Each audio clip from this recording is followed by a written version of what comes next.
तो धनु राशि वालों, आप सभी का स्वागत करते हैं धनु राशि भिंड यूट्यूब चैनल पर। मंदिर में जाकर दान कर देना भिखारियों को, यह एक छोटी सी चीज इतनी अधिक शक्तिशाली है, यह एक चीज कि इसे आप जैसे ही दान करेंगे, जी हाँ बंधुओं, यह जैसे ही आप दान करेंगे आपके जीवन में महालक्ष्मी अष्टलक्ष्मी का प्रवेश हो जाएगा। यह जो अष्टलक्ष्मी हम कहते हैं, इसका मतलब होता है कि लक्ष्मी के सभी आठों रूप आपके जीवन में प्रवेश करेंगे और लक्ष्मी नारायण श्री हरि विष्णु के साथ आपके जीवन में आएंगी, जिन्हें हम स्थायी लक्ष्मी भी कहते हैं। स्थायी लक्ष्मी का मतलब यह होता है कि रुपए पैसे आपके जीवन में आएंगे, आपके हाथों से खर्च भी होंगे, लेकिन एक ऐसा संतुलन बनेगा कि आपकी तिजोरियां भरती चली जाएंगी, आपके बैंक बैलेंस भरते चले जाएंगे और जो आपके कर्जे हैं, जो आपके काम धंधे व्यापार चल नहीं रहे हैं, वे सब तेज गति से दौड़ेंगे, कर्जे समाप्त हो जाएंगे, दुख दूर हो जाएंगे, पैसे रुपए की तंगी जीवन भर रहेगी ही नहीं। और यदि आप यह उपाय, यह विद्या आने वाली पीढ़ी को भी समझा देते हैं तो 7 पीढ़ियां बैठी बैठी खाएंगी, इतना धन इतनी संपत्ति आपके जीवन में आ जाएगी। जी हाँ बंधुओं, और यह जो हम आपको बताने जा रहे हैं, यह कोई साधारण उपाय या क्रिया नहीं है, यह एक ऐसी क्रिया है जिसे हमने स्वयं भी अपने जीवन में आजमाया है और जब जब आजमाया है तब तब इसके परिणाम हमें मिले हैं देखने के लिए। जी हाँ बंधुओं, आज इस उपाय को किया, कल से ही परिणाम जीवन में दिखाई देने शुरू हो गए हैं। तो हम आपसे भी यही कहते हैं कि आज आप जब इस कार्यक्रम को देख रहे हैं तो आज या कल से ही जैसे ही आप इस क्रिया को करना शुरू करेंगे, आप इसके परिणाम अगले दिन से ही महसूस करेंगे। पैसा आपकी ओर खींचा चला आएगा चुंबक की तरह। जी हाँ बंधुओं, जो लोग ये कहते रहते हैं ना कि हमारे ऊपर कोई उपाय कार्य ही नहीं करता गुरुजी, हम कितना भी प्रयास कर लें, कितनी भी मेहनत कर लें, हर एक उपाय निष्फल हो जाता है, हमारी हर मेहनत बेकार चली जाती है, परिणाम ही प्राप्त नहीं होते हैं, लगता है जीवन में कष्ट ही कष्ट मिले हैं। तो उन लोगों के लिए हम विशेष तौर पर यह कहना चाहते हैं कि आज का यह कार्यक्रम पूरा देख लो, इस कार्यक्रम में बताई बातों को अच्छी तरह से समझ लो और उसे अपने जीवन में उतार लो। उसके बाद आपके ये शब्द, ये भाव ना बदल जाएं तो गारंटी है। जी हाँ बंधुओं, यह बहुत ही शक्तिशाली उपाय है और जो हम दावा कर रहे हैं, यह दावा हम अपने अनुभवों के आधार पर कर रहे हैं। हमने सैकड़ों हजारों लोगों के, यहाँ तक कि विदेशों में बैठे जो हमसे जुड़े हुए लोग हैं, उनके जीवन में भी हमने चमत्कारी घटनाएं, धन संपत्ति की समस्याएं दूर करवाई हैं इस एक उपाय के माध्यम से। तो आज आपको इस कार्यक्रम को अंत तक देखना है और इस उपाय की पूरी क्रिया को समझ लेना है और इसे फरवरी माह के अंतिम दिन करना क्यों अनिवार्य है, इसे भी आप समझ लीजिए। वैसे तो कई विधियां और कई संस्कार और कई समय अवधियां होती हैं जिन पर उपाय विशेष फलित होते हैं, लेकिन कुछ ऐसी स्थितियां बनती हैं जिन पर यदि किसी विशेष उपाय को कर दिया जाए तो चमत्कार ही घटित हो जाता है। तो ऐसी ही कोई स्थिति, कुछ विशेष स्थिति बन रही है फरवरी के अंतिम दिन यानी 28 फरवरी को। तो आपको इस कार्यक्रम को समझकर इस उपाय को उसी दिन कर डालना है, फिर चमत्कार देखना है और घटनाएं जो सकारात्मक घटित होंगी तो आप खुद ही आकर हमसे बोलेंगे हमारे कार्यक्रम पर कि गुरुजी आपने बहुत अच्छा उपाय बताया, हमारा जीवन बदल गया। तो चलिए बंधुओं, कार्यक्रम को शुरू करते हैं। बस निवेदन यही है कि अंत तक बने रहना है तो हमारी मेहनत सफल होगी, वरना तो सब कुछ व्यर्थ चला जाएगा। तो महामाई को याद करते हुए कमेंट बॉक्स में लिख डालिए, जय मां भद्रकाली कृपा करो। महामाई इतनी दयालु है कि आपके ऊपर निश्चित कृपा करेंगी, हमें पूर्ण विश्वास है। इसी के साथ साथ बंधुओं, यदि आप इस कार्यक्रम पर पहली बार आए हैं तो निश्चित ही आपका सौभाग्य आपको खींच कर यहाँ लाया है, तो फिर माई को आभार व्यक्त करिए क्योंकि उन्हीं की कृपा है, उन्हीं का आशीर्वाद है। जल्दी से चैनल को सब्सक्राइब करिए और कमेंट बॉक्स में लिख डालिए कि मैं भी माई के परिवार का हिस्सा हूं। चलिए बंधुओं, अब अपने मूल विषय को प्रारंभ करते हैं। ध्यान से सुनिए। कब आप जीवन में तरक्की करेंगे, कब आपके जीवन में बाधाएं आएंगी, कब रोग आएंगे, कब दुर्घटना होगी, कब आपकी संतान होगी, कब आपका विवाह होगा, ये सारी बातें जानने का क्या तरीका है? अक्सर लोगों के मन में यह उत्सुकता रहती है। या फिर जीवन में इतनी उथल पुथल क्यों है, परेशानियां क्यों हैं, क्यों हर पल केवल और केवल टेंशन है, कोई भी काम कर लो उसमें कामयाबी नहीं मिलती है। इन सब का कारण बताना और उनका समाधान कहां से प्राप्त होगा? केवल एक ही मार्ग है, आपकी कुंडली। आपके पैदा होते ही आपके पूरे जीवन की कहानी ग्रह नक्षत्रों के आधार पर लिख दी गई है। आपके जीवन की एक सिंगल घटना भी उस कुंडली के दायरे से बाहर नहीं जाएगी। तो सबसे पहली बात तो आप यहाँ ये समझिए कि 27 फरवरी को बुध शुक्र के साथ युति बना रहे हैं मीन राशि में, और शुक्र उच्च की राशि में बैठे हैं, उच्च के होकर बैठे हैं। और जब मीन के साथ में शुक्र की युति बनेगी तो यह बनेगा लक्ष्मी नारायण योग। लक्ष्मी नारायण योग का मतलब ही होता है कि इस योग में, इस अवसर में, इस समय काल पर आप स्थायी लक्ष्मी को, नारायण लक्ष्मी को अपने जीवन में ला सकते हैं। लेकिन काम केवल मेहनत से, कर्म करने से नहीं चलेगा, क्रिया शक्ति से नहीं चलेगा, आपको कुछ अलग भी करना होगा। एक बार आपने यह कथा तो सुनी ही होगी, सत्यनारायण भगवान की कथा है कि उसमें जब एक लकड़हारा पूजा पाठ करवाना चाहता है उसके मन में भाव होता है कि वह भी सत्यनारायण की कथा कराएगा, तो भगवान उसकी उन्हीं लकड़ियों का उसे इतना मूल्य दिलवा देते हैं कि ना केवल वह अपनी रोजी रोटी कमा पाता है बल्कि पूजा सामग्री भी खरीद पाता है। यानी भगवान अगर चाहें तो आपकी उसी मेहनत का आपको कई गुना फल दे सकते हैं। खुद ही विचार करके देखिए कि जो लोग कामयाब हैं, लाखों करोड़ों में खेल रहे हैं, क्या उन्हें भगवान ने 25-26 घंटे दिए हैं? नहीं, उनके लिए भी दिन उतना ही बड़ा है जितना आपके लिए है। तो वे क्या कर रहे हैं ऐसा जो आप नहीं कर पा रहे? काम तो आप भी करते हैं, दिमाग तो आप भी लगाते हैं, मेहनत तो आप भी करते हैं, लेकिन वे लोग ऐसा क्या खास कर रहे हैं जो वे आगे ही आगे बढ़ते जा रहे हैं और आपकी हर एक मेहनत असफल हो जाती है। यहाँ पर कमी आ जाती है नकारात्मक ऊर्जा की। आपके आसपास कहीं ना कहीं से किसी न किसी प्रकार से इतनी नकारात्मक ऊर्जा एकत्रित हो चुकी है कि अब वह घनीभूत होकर आपके जीवन में नकारात्मकता को यानी असफलता को खींच खींच कर लाती है। जी हाँ बंधुओं, जैसी ऊर्जा आपके आसपास है वैसी ही आपके जीवन की परिस्थिति होगी, तो नकारात्मक परिस्थितियों को खींच खींच कर लाती है। लेकिन जो लोग कामयाब हो रहे हैं, आगे बढ़ रहे हैं, कहीं ना कहीं किसी न किसी प्रकार से वे किसी न किसी दिव्य शक्ति से जुड़े हुए हैं, किसी धर्म गुरु से जुड़े हुए हैं, किसी ऐसी जगह, ऐसे धाम से जुड़े हुए हैं जहां से उनकी नकारात्मक ऊर्जा समाप्त की जा रही है और उनके जीवन में ईश्वरीय कृपा यानी भगवान की कृपा सीधी भेजी जा रही है, जिससे उनके उसी कार्य का उन्हें कई गुना फल मिल जाता है। वे कामयाब हो जाते हैं और आप नाकाम हो जाते हैं। बंधुओं, अपने दिमाग में बिल्कुल भी भ्रम मत रखना। बहुत सारे लोग हमने ऐसे कहते सुने हैं कि ये सब बातें फालतू हैं, पूजा पाठ और ये धर्म कर्म सब ठीक है, लेकिन इतना ज्यादा भी नहीं करना चाहिए। काम करिए, काम करने से कामयाबी मिलती है, कर्म करने से सफलता मिलती है। बात उनकी सही है, काम करना है, कर्म करना है, लेकिन काम, कर्म, क्रिया, जीवन, इन सब के चक्कर में वहां जो कनेक्शन बना है हमारा ऊपर वाले से, भगवान से जो हमारा कनेक्शन बना हुआ है, उस कनेक्शन को तोड़ नहीं लेना है। बहुत से लोग यही समझने लगते हैं कि वे खुद ही भगवान हैं, यानी कि जो मन में आएगा वो करेंगे, ना तो समय की पाबंदी मानेंगे, ना ही भगवान को झुक कर प्रणाम करेंगे, ना ही मंदिर जाएंगे। बस यही गाना गाएंगे कि हम तो कर्म करते हैं, हमें क्या जरूरत है भगवान की। बाद में फिर सिर पकड़कर रोते हैं कि हमें तो बर्बाद हो गए, हमारी तो जिंदगी ही खराब हो गई, हर मेहनत कामयाब हो गई, अब कुछ बताओ।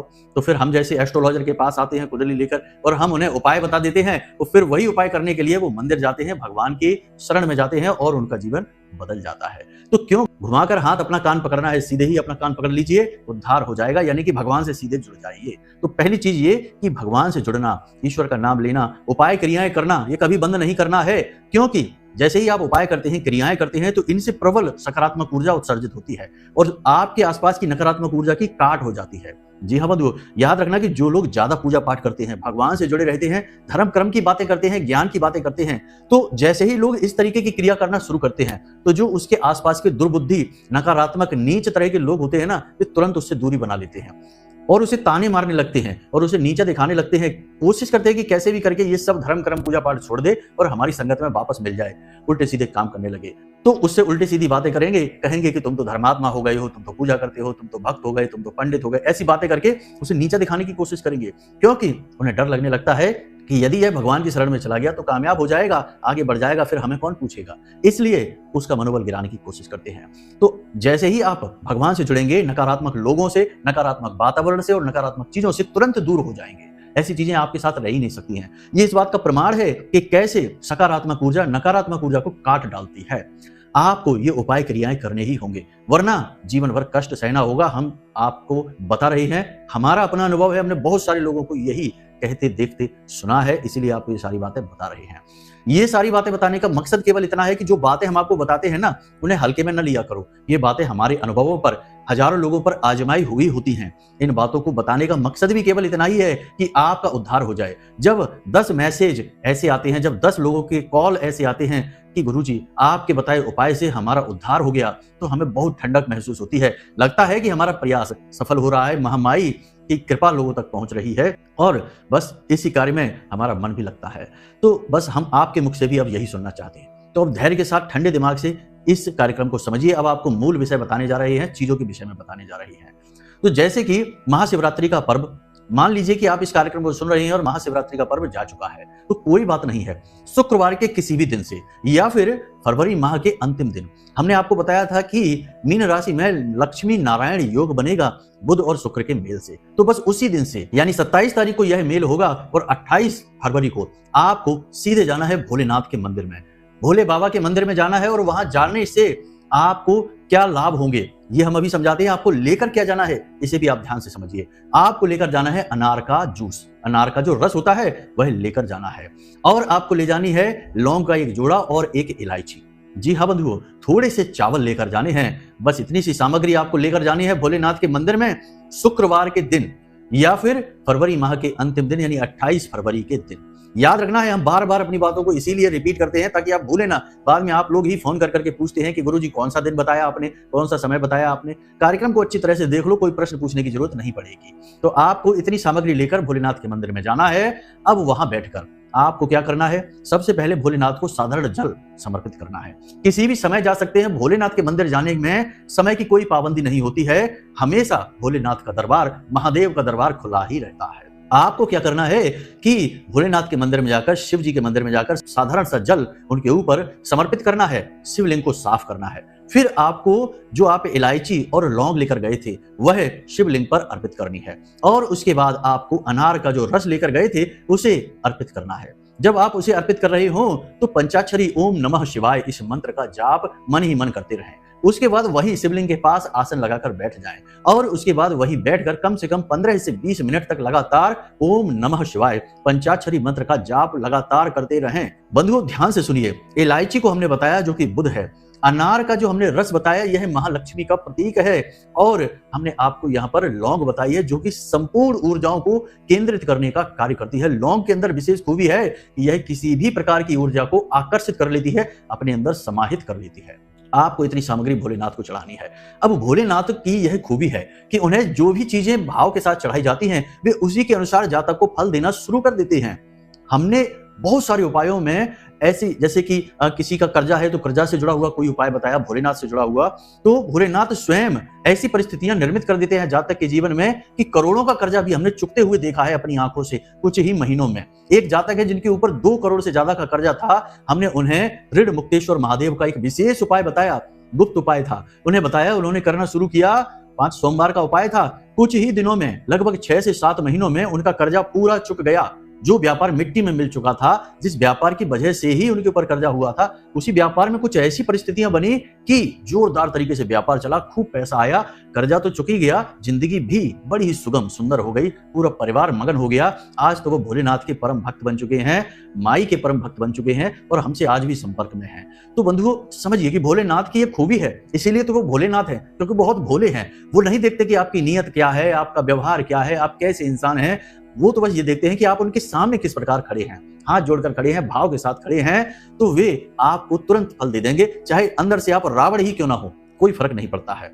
तो बस यही है, भोलेनाथ के सामने भाव के साथ जाना है। जब आप यह सामग्री भोलेनाथ को समर्पित करेंगे तो भोलेनाथ सबसे पहला कार्य यही करेंगे कि आपके जीवन में पैसे को लेकर जो नकारात्मकताएं हैं उन्हें तुरंत समाप्त कर देंगे। जी हाँ, तुरंत समाप्त कर देंगे। लेकिन ये क्रिया आपको लगातार 7 दिनों तक करनी है, इसे याद रखना है। अब आप मान के चलिए 28 फरवरी से इस क्रिया को शुरू करते हैं तो 7 दिन जोड़ लेना, 7 दिन तक लगातार इस क्रिया को करते रहना।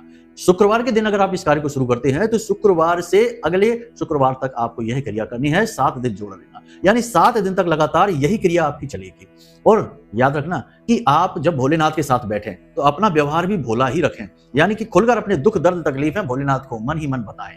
और अंत में जब आप वहां से आने लगे तो भोलेनाथ के शिवलिंग को दोनों हथेलियों से अच्छी तरह से ऐसे स्पर्श कर लेना। बंधुओं ये इतना चमत्कारी उपाय है कि हमने खुद इस क्रिया को महसूस किया है। जब भी हम भोलेनाथ के शिवलिंग को दोनों हाथों से स्पर्श करते हैं तो जो ऊर्जा का संचार हम स्वयं अपने अंदर महसूस करते हैं, बता नहीं सकते हैं, अनुभूतियां हैं, बताने की नहीं होती है, महसूस करने की होती है। आपको खुद को महसूस होगा जब आप भाव विभोर होकर भोलेनाथ को छुएंगे, स्पर्श करेंगे अपनी हथेलियों से, तो आपके अंदर एक गजब की ऊर्जा, सकारात्मक ऊर्जा का ये युग है कि भोलेनाथ का ही आशीर्वाद जो दौड़ने लगेगा ना, तो आप खुद ही कहेंगे कि हाँ आनंद आ गया, आज की भक्ति सफल रही, और अगले ही दिन से परिणाम लीजिए। ज्यादा लंबा इंतजार नहीं करना है। एक और कार्य आपको करना है कि आपको कुछ अनार और ले जाने हैं, और मंदिर के बाहर जो भिखारी बैठे रहते हैं उन्हें भी चाहे तो आप अनार काट लीजिए, उसके टुकड़े कर लीजिए, टुकड़े करके अनार के दे दीजिए, चाहे तो अगर 1-2 भिखारी हैं तो उन्हें पूरा पूरा अनार दे दीजिए। बस इतना सा कार्य आप करिए, गजब का परिणाम है। बंधु आप खुद हमसे कहेंगे कि गुरुजी आनंद ही आ गया, इस क्रिया ने जबरदस्त कार्य किया है। बस यहाँ पर एक चीज है जो आपको याद रखनी है, कुछ नियम है। पहला नियम कि आपको सीधा सच्चा बनना पड़ेगा। 7 दिन तक लगातार जब आप इस क्रिया को कर रहे होंगे छल कपट नहीं करना है किसी के साथ। अगर आप छल कपट करने वाले इंसान हैं, यानी आप ऐसे काम करते हैं जिससे लोगों को पीड़ाएं, कष्ट पहुंचते हैं, तो आप इन कार्यों को छोड़ दीजिए। कुछ भी नहीं होता है, सब मन का धन है। लोगों को लगता है कि हम यहां से पैसे कमा लेंगे, इसका हिस्सा दबा लेंगे, इसको पागल बनाकर, बेवकूफ बनाकर धन ले लेंगे और हम अमीर बन जाएंगे। ऐसा पैसा किसी काम का नहीं है। आप किसी से 2000 रुपए लेकर आएंगे, 20,000 बनकर या 2 लाख बनकर आपके जेब से निकल जाएगा, और जब वह निकलेगा तो इतनी तकलीफ देगा, पता नहीं कौन सी बीमारी के रूप में निकलेगा, किस दुर्घटना के रूप में निकलेगा, किस भयानक त्रासदी के रूप में निकलेगा। भगवान ही बचाए ऐसे पैसे से। तो यदि आप ऐसे काम करते हैं तो आप कृपा करके ऐसे काम तो पहले बंद कर दीजिए, वरना तो ऐसे कार्यक्रम ही देखना बंद कर दीजिए। धर्म कर्म से आपका कोई नाता नहीं है, ये राक्षसी प्रवृत्तियां हैं। सीधे साधे बनिए, ईश्वर से जुड़िए, धर्म कर्म के काम करिए और झूठ छल कपट से दूर रहिए। अगर आप शुद्ध रहकर चलेंगे, भगवान से जुड़ेंगे और मेहनत ईमानदारी से करेंगे, काम ईमानदारी से करेंगे और नकारात्मक ऊर्जाओं को हटाने वाले उपाय और क्रियाएं भी जीवन में शामिल करते रहेंगे, जो कि हर धार्मिक इंसान करता ही है, तो आपकी ही मेहनत का भगवान आपको हजारों गुना फल देना शुरू कर देंगे। ऐसा नहीं है कि गलत काम करने से ही आप जीवन से दुखों को दूर कर पाएंगे, धन कमा पाएंगे, ऐश्वर्य कमा पाएंगे। मेहनत से, ईश्वर कृपा से भी ये सब हासिल हो सकता है। तो ये सारी चीजें बंद कर दीजिए। दूसरा कि जुआ, शराब, वेश्यावृत्ति, पर स्त्री गमन और मांसाहार, कम से कम ये 7 दिनों के लिए तो आपको रोक ही देना है। हम तो आजीवन के लिए कहेंगे कि ऐसे काम आजीवन ही मत करिए, अच्छे अच्छे कार्य करिए। लेकिन यदि आप नहीं मानते हैं कि भाई आपकी आदत है, तो आप कम से कम 7 दिनों के लिए तो इन कार्यों को रोक ही देना, जब तक आप इस क्रिया को कर रहे हो। क्योंकि भोलेनाथ भोले बहुत हैं, लेकिन एक बार भड़क गए तो क्रोधी भी बहुत हैं, बहुत भयंकर गुस्सा आता है। तो कहीं ऐसा ना हो कि आप गए थे भगवान से कुछ मांगने के लिए और उल्टा देकर चले आए। जी हाँ बंधुओं, क्योंकि भोलेनाथ बहुत भयंकर हैं। क्रोध में उन्हें फिर कुछ नहीं दिखाई देता है। कामदेव को तो केवल देखते ही भस्म कर दिया था, और आप तो जानते ही हैं प्रजापति दक्ष के साथ क्या किया था भोलेनाथ ने। तो आप समझिए कि ये चीजें कैसे कार्य करती हैं। यदि आप सही तरीके से चलेंगे तो बहुत ही अच्छे परिणाम मिलेंगे आपको, आप खुद हमसे कहेंगे। तो चलिए बंधु, आज के इस कार्यक्रम को यही समाप्त करते हैं। अब यदि कोई प्रश्न मन में उठे तो आप हमें जो हमने नंबर वीडियो में दे रखा है उस नंबर पर फोन करके पूछ सकते हैं। यदि कुंडली का विश्लेषण कराना चाहते हैं तो वीडियो में दिए गए नंबर पर ही फोन करना है, और किसी नंबर पर फोन न करना, और अपनी जानकारी दे देना, और छोटी सी दक्षिणा के साथ आपका श्रेष्ठतम कुंडली विश्लेषण हम स्वयं करके आपको देंगे।